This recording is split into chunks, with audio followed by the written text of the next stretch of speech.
Hello दोस्तों, स्वागत है आपका आपके अपने YouTube channel create wealth with Atul में। मैं हूं आपका दोस्त अतुल गोयल। आज हम बात करेंगे एक मोनोपोली स्टॉक की जिसने काफ़ी अच्छा वेल्थ क्रिएट करके दिया है रिसेंट टाइम में भी, और ऊपर के लेवल से अभी मार्केट के साथ साथ करेक्ट होता हुआ भी नजर आ रहा है। और इसके साथ साथ इसकी अपनी भी एक न्यूज़ है जिसकी वजह से जो करेक्ट हुआ है।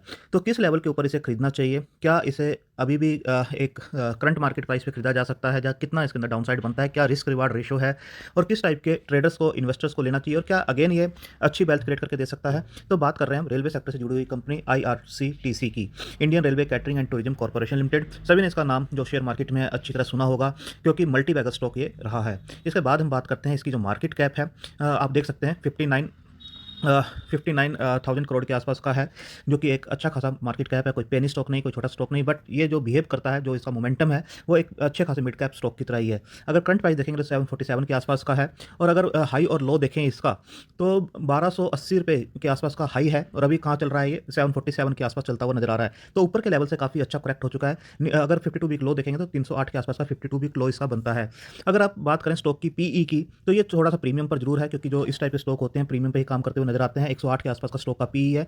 बुक वैल्यू काफ़ी कम है इस टाइम पर, अगर स्टॉक की बात करें तो प्राइस टू बुक वैल्यू तो काफ़ी ज़्यादा निकल कर आती है। अगर डिविडेंड यील्ड की बात करें तो ज़्यादा इंप्रेसिव ये नहीं है, 0.27% के आसपास ही है। आरओसी देखें तो ये इंप्रूव होती हुई नजर आ रही है, 16.5% के आसपास की है। आरओई देखेंगे तो 11.6% के आसपास की आरओई है।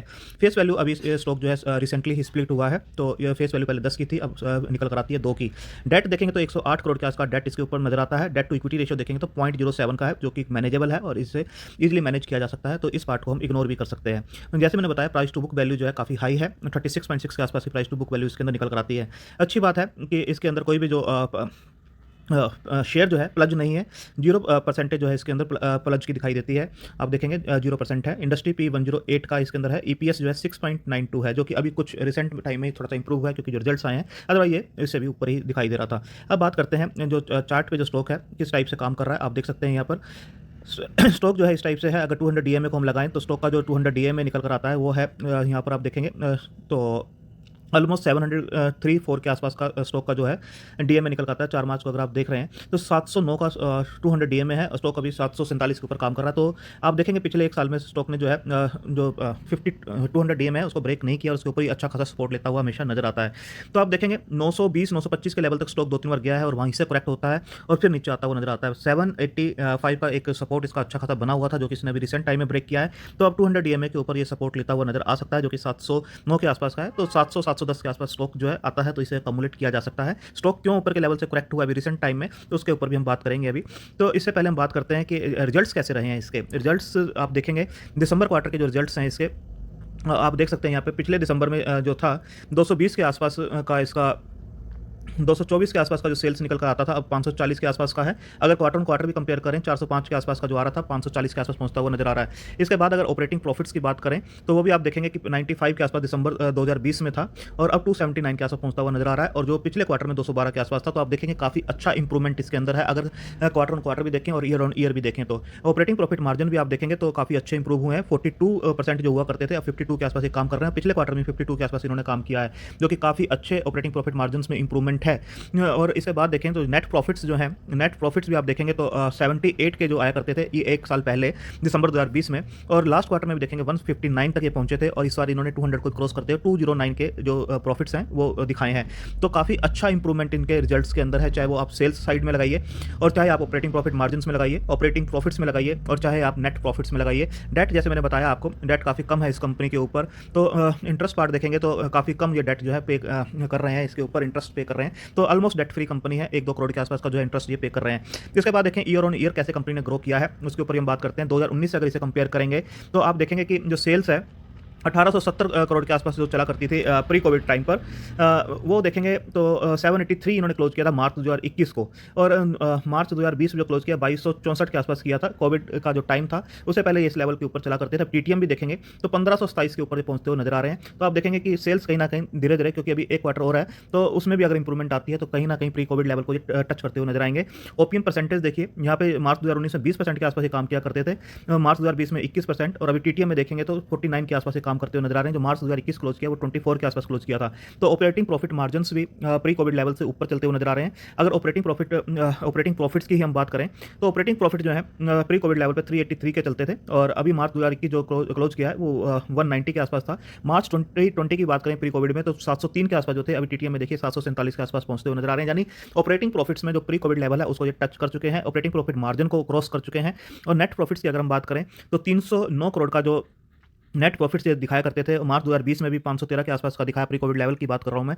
और अगर मार्च 2021 की क्लोजिंग दिखाएं तो 190 करोड़ पे हुई थी, बट अब टीटीएम देखिए 554 यानी प्री कोविड लेवल को ये क्रॉस कर चुके हैं। तो आने वाले टाइम में रिवेन्यू जैसे ट्रेन और बजट का जो पूरा इंफ्रास्ट्रक्चर और रेलवे बजट जो आया है, तो इनके रिवेन्यूज और भी ज़्यादा बढ़ते हुए दिखाई देंगे जैसे जैसे लॉकडाउन ओपन होते हैं, ट्रेन वगैरह ओपन होती हैं। तो इसके बाद अगर हम बात करें कि ये थे क्वार्टर टीटीएम की, अगर हम बात करें 3 क्वार्टर के रिजल्ट्स अभी तक आ चुके हैं, तो 3 क्वार्टर के रिजल्ट्स को समअप करें और पिछले 3 क्वार्टर से अगर कंपेयर करें तो किस टाइप के इनके रिजल्ट्स रहे हैं उसके ऊपर हम बात करते हैं।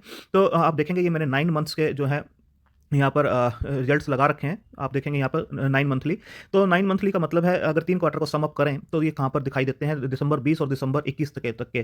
तो आप देखेंगे 440 करोड़ की जो सेल्स होती थी दिसंबर 2020 तक, अब ये 1188 तक पहुँचते हुए नजर आ रहे हैं। और अगर प्रॉफिट्स की बात करें तो नेट प्रॉफिट जो है 86 करोड़ के आसपास के दिखाया करते थे, तो अभी जो है 449 करोड़ के आसपास के पिछले 3 क्वार्टर को सम अप कर लें, क्वार्टर 1, क्वार्टर 2, क्वार्टर 3 को दिसंबर 2020 तक के और 21 तक के कंपेरिजन करें तो 86 और 49 के हैं। अगर उससे पहले भी हम कंपेरिजन करें तो 224 के आसपास ये थे, और उसके बाद 377 के आसपास थे, और अभी देखिए 449 के आसपास पहुंचते हुए नजर आ रहे हैं। तो आप देखेंगे अच्छा खासा प्रॉफिट्स के अंदर उछाल है, और जैसे जैसे आगे ट्रेन वगैरह खुलती हैं और लॉकडाउन वगैरह ओपन होते हैं तो और भी ज़्यादा इसके अंदर ग्रोथ दिखाई देगी। अब हम बात करें इसके जो प्रमोटर होल्डिंग्स वगैरह हैं वो किस टाइप की हैं उसके ऊपर भी हम बात करते हैं। उससे पहले रिजर्व्स देखेंगे, तो रिजर्व्स जो है सितंबर 2021 में जो निकल कर आए हैं वो है 1471 करोड़ के आसपास के।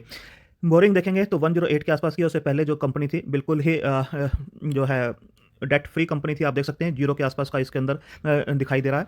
अगर फिक्स एसेट की बात करें ये भी आपको इंक्रीज होते हुए दिखाई दे रहे हैं 285, 310, 329 के आसपास के। तो आपको बैलेंस शीट काफ़ी इसकी स्ट्रॉन्ग नजर आएगी, रिजल्ट्स काफ़ी स्ट्रॉन्ग है और बैलेंस शीट भी काफ़ी स्ट्रॉन्ग दिखाई दे रही है। इसके बाद हम देखें प्रमोटर की होल्डिंग जो है वो 67.4 के आसपास की इसके अंदर दिखाई दे रही है।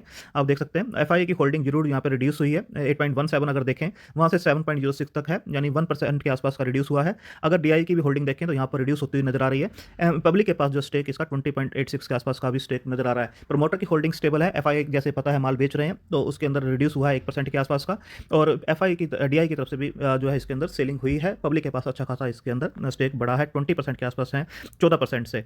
इसके बाद अगर बात करें हम कि किस टाइप के इसके अंदर कारोबार हो रहा है अभी, अगर आप देखेंगे जो इनकी डिलीवरी परसेंटेज वगैरह है अगर उसके ऊपर हम बात करते हैं तो आप देखेंगे कि जो डिलीवरी परसेंटेज है 37.61 के आसपास की परसेंटेज जो है डिलीवरी परसेंटेज उठाई गई है। अगर जेस्टरडे की बात करें तो 27.64 के आसपास की थी।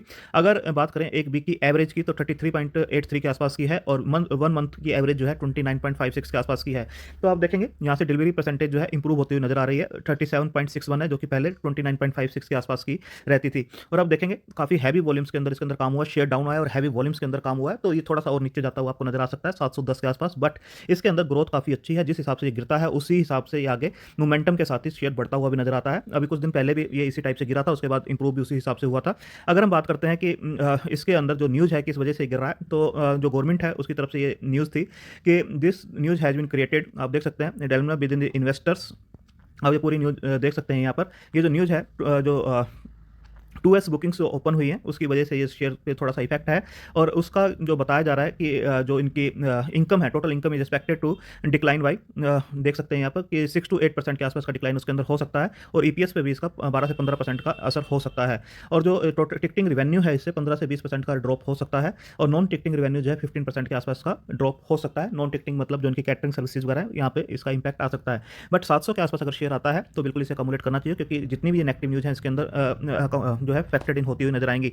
इसके बाद सभी नेगेटिव ही नहीं है, इसके अंदर जो पॉजिटिव न्यूज़ है जो क्रूड ऑयल का प्राइस इसके अंदर बढ़ रहा है उसका क्या है कि जो एविएशन इंडस्ट्री है, जितने भी एयरलाइंस हैं उनके जितनी भी टिकटिंग है वो महंगी होती हुई नजर आएंगी, और उसका पहले भी हमने पास्ट में देखा है। रेलवे इंडस्ट्री को उसका काफ़ी अच्छा बेनिफिट्स होता है। तो आप देखेंगे कि यहाँ से जो रेलवे इंडस्ट्री है जो पूरी की पूरी बूम करती हुई नजर आ सकती है, पैसेंजर्स जो ट्रैफिक है वो बढ़ता हुआ नजर आ सकता है, तो इससे आईआरटीसी को फायदा होता हुआ नजर आएगा। तो आप देख सकते हैं क्रूड ऑयल बढ़ेगा, टिकटिंग बढ़ेंगी एयरलाइंस की, वहाँ से जो पैसेंजर्स हैं जो मूव कर सकते हैं अगेन ट्रेन्स के ऊपर, और ट्रेन्स की जो जैसे जैसे ट्रैफिक बढ़ेगा तो आईआरटीसी को डायरेक्ट फायदा हो सकता है। न्यूज़ पहले भी इसके अंदर काफ़ी आई थी, जिसकी वजह से शेयर पहले भी टूटा था, पास्ट में 25% तक भी शेयर एक दिन में टूट गया था, बट रिकवर भी इमीडिएट हुआ था। वहाँ पर भी आप देखेंगे तो इनकी जो कन्वीनियंस फीस थी उसकी बात की गई थी कि जैसे आप देख सकते हैं यहाँ पे IRCTC share fell after it announce that it has been asked for to share half of its revenue from convenience fee. तो ये जो न्यूज़ थी आप देख सकते हैं यहाँ पे, जो कन्वीनियंस फीस थी वो गवर्नमेंट के साथ शेयर करनी थी हाफ, तो वहाँ से शेयर 25% टूट गया था, और जैसे जैसे इसे वापस ले लिया गया सेम डे सेम टाइम पर, और शेयर रिकवर होता हुआ भी नजर आया। तो हम बात करते हैं चार्ट के ऊपर कि चार्ट इसका किस टाइप से नजर आता है। चार्ट पे अगर हम बात करें तो अगर चार्ट के ऊपर हम बात करें तो आप देखेंगे वन डे का चार्ट मैंने लगा रखा है, और स्टॉक जो है लगभग इसी रेंज के अंदर काफ़ी टाइम से काम कर रहा था, जो कि 785 का आसपास का लेवल था, कि इसको ब्रेक नहीं कर रहा था। तो जैसे मैंने बताया था कि पहले जो कन्विंस फीस शेयर करनी थी, तो यहाँ पर स्टॉक जो है एक दिन में ही 640 का लो बना के उसके बाद इमीडिएट रिकवर भी हुआ। तो उसके बाद स्टॉक ने इसी रेंज के अंदर काम करना स्टार्ट किया। आप देख सकते हैं यहाँ पर 780-85 के आसपास स्टॉक जो है एक बार, दो बार, तीन बार, चार बार, पाँच बार, छः बार सपोर्ट लिया था, और अब इसको ब्रेक करते हुए नजर आ रहा है कि पूरी मार्केट में ही प्रेशर था। तो 700-710 के आसपास स्टॉक जो आता है तो एक अच्छा बेस यहाँ पर बनाता हुआ नजर आ सकता है। अगर आरएसआई की बात करें तो आरएसआई भी आप देखेंगे कि किस लेवल के ऊपर काम कर रही है, इसके अंदर 37.62 के आसपास की है, और ये काफ़ी फियर जोन में इस टाइम काम कर रही है। और अगर 700 के आसपास शेयर आता है मार्केट के प्रेशर में तो बिल्कुल इसे अकोमोडेट करना चाहिए। इमीडिएटली जो इसके टारगेट्स बनेंगे वो आप अगर रखते हैं, इमीडिएटली का मतलब है अगले 3 से 6 महीने में, तो ये 800 सवा 800 तो दिखाएगा ही दिखाएगा। और अगर आप 6 महीने से 9 महीने का टाइम देते हैं तो अगेन ये 920-925 के आसपास जाता हुआ नजर आएगा। यहाँ पर एक रजिस्टेंस जरूर है, 2-3 बार इसने इस लेवल को ट्राई किया है, 920 से 925 का लेवल। अगर ये इसको क्रॉस कर देता है तो ये 1180 के आसपास भी अगेन जाता हुआ नजर आ सकता है। तो आप इसके अंदर पेशेंस रख सकते हैं, क्योंकि अभी सभी स्टॉक चाहे वो एशियन पेंट और रिलायंस और टीसीएस सभी ही गिरे हुए हैं। तो ये स्टॉक भी इसी टाइप से प्रेशर में है। जैसे जैसे रिकवरी होगी तो काफ़ी अच्छा बाउंस बैक दिखाता है। तो आप अपने फाइनेंशियल एडवाइजर से डिस्कस करके अपनी होल्डिंग कैपेसिटी और रिस्क टेकिंग कैपेसिटी के हिसाब से इस शेयर को अकोमोडेट कर सकते हैं। लोअर लेवल के ऊपर रिस्क रिवार्ड रेशियो काफ़ी अच्छा है। अगर आप देखेंगे तो पास्ट के अंदर भी ये शेयर जो है इसी टाइप से इसने काम किया है। आप देखेंगे जब आईपीओ आया था तो ये शेयर सीधा ही यहाँ से जो है अभी जो 1/5 की वैल्यू दिखा रहा है स्टॉक स्प्लिट के बाद की, तो 140 रुपये का जो शेयर था वो देख सकते हैं 400 रुपये तक पहुँचता हुआ नजर आया था। अगेन ये जो है शेयर 150 रुपये के आसपास आ गया था कोविड के टाइम पर। अगेन आप देखेंगे 250 से 300 के बीच में काफ़ी अच्छा कंसोलिडेट इसने किया था, और उसके बाद एक अच्छा मोमेंटम अगेन देता हुआ नजर आया 400 के आसपास पहुँचता हुआ। तो पहले भी इसके अंदर इसी टाइप की जो गिरावट्स हैं नॉर्मल है, देखिए पहले भी इस टाइप से ही शेयर गिरा था यहाँ पर, और उसके बाद जो है शेयर अच्छा खासा रिकवर भी हुआ। तो आप इसे अकोमोडेट कर सकते हैं लो लेवल पर। रिस्क रिवार्ड रेशियो अच्छा है, फंडामेंटली स्ट्रॉन्ग कंपनी है, बट गवर्नमेंट का जो इंटरफेरेंस इसके अंदर रहता है उसका जरूर स्टॉक प्राइस के ऊपर इंपैक्ट नजर आता है। थैंक यू, धन्यवाद।